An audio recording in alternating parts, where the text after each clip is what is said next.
this how to split test 2 times faster with cold email to destroy your competition and make sure that you actually move faster than your actual competition. I'm Nigel, I'm the owner of BoundForge. I currently have 2 clients, which is nothing, but still I know my statistics because I'm a chemical engineer. So let's get into it. A/B split testing. What you're going to do with A/B split testing, of course, you're going to assign, I don't know, 1,000 leads to variant A, 1,000 leads to variant B.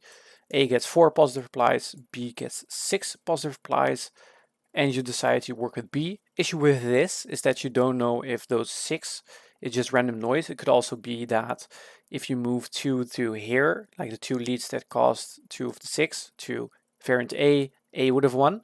To determine if this is not noise but actual signal, and make sure that you actually know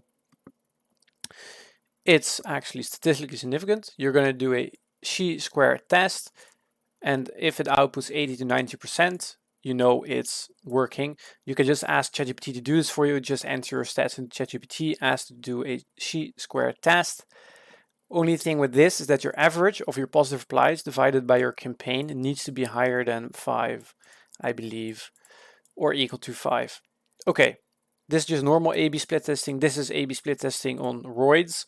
What you're going to do is a 2x2 full factorial. For the people who know statistics and design of experiments, they already know what this is. But what this is you're going to test the CTA and the offer at the same time with the same number of leads. So you're going to know which CTA is best and which offer is best instead of only the CTA or the offer, depending on the split test. It also has a cool benefit that you know the interaction between the CTA and the offer. So how it works is you're going to make this grid. You're going to have 2 variants, variant 1 and variant 2 for each CTA and offer.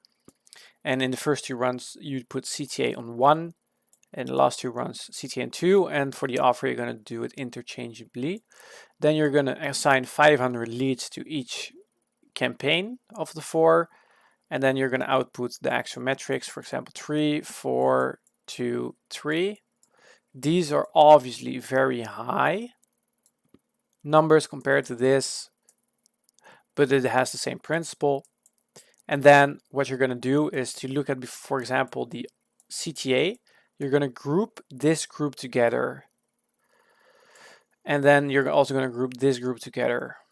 And what this does is it causes a hidden replication, because in both groups, one campaign was with 1 and one campaign was with 2. It cancels each other out and there's no difference. So what you can do here is just count up the numbers for the CTA.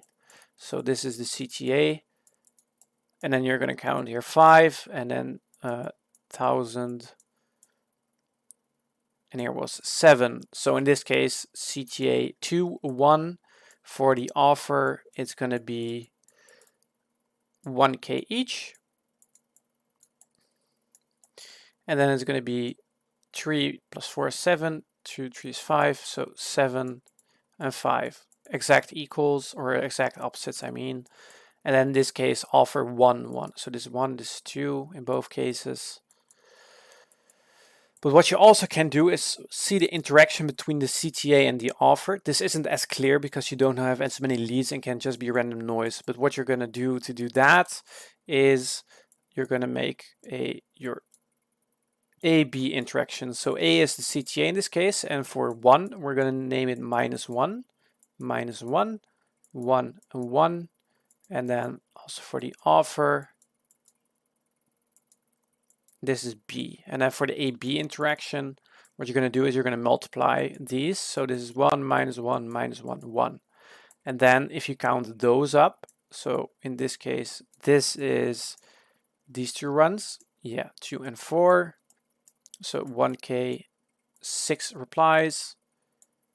And then 3 and 3, 1K, 6 replies for this one and this one. And what this says to me is that there's no A/B interaction because the thing is equal. If, for example, this one was, I don't know, 9, there's a heavy A/B interaction. That means that your offer is heavily dependent on your CTA and the other way around. This is the case in cold email because, for example, if you have a very hard CTA, you book for a call, but the offer is not as good, you're going to get less replies. But oh well, this just also determines per ICP. So using the same number of leads, you get more information. The thing I use here is called hidden replication. You can look it up on ChatGPT and ask all about it. It's called hidden replication. And what this allows you to do is to get more information per lead that you assign, because the offer is equal in both cases. You can cancel them out and then just move 2 times faster than your competition. So in this case, we know that offer 1 and CTA 2. So what we're going to do is, if we look here, offer 1, CTA 2 got 4 replies, which is the highest one, which also counts here. So our next run will be, or like our next control will be 1K 7 and a 1K, or offer 1 and CTA 2, and then we're going to iterate from there. If you do this constantly, it's called evolutionary operations. This is designed to work in a factory, but it also works in cold email on a bit on different scale, because this categorical data, this isn't continuous data. You can't have half a CTA in between those two, right? Okay, this is how to make sure that you split test 2 times faster than your competition. So stop variance, or like simple A/B split test, start doing 2x2 full factorial designs with this design, and then you actually also know your interaction between A and B. You can also expand this. This is called design of experiments. What I am explaining here. I think a lot of people are not using this, and you should. So that's the video. Hope you enjoyed. Bye bye. Subscribe.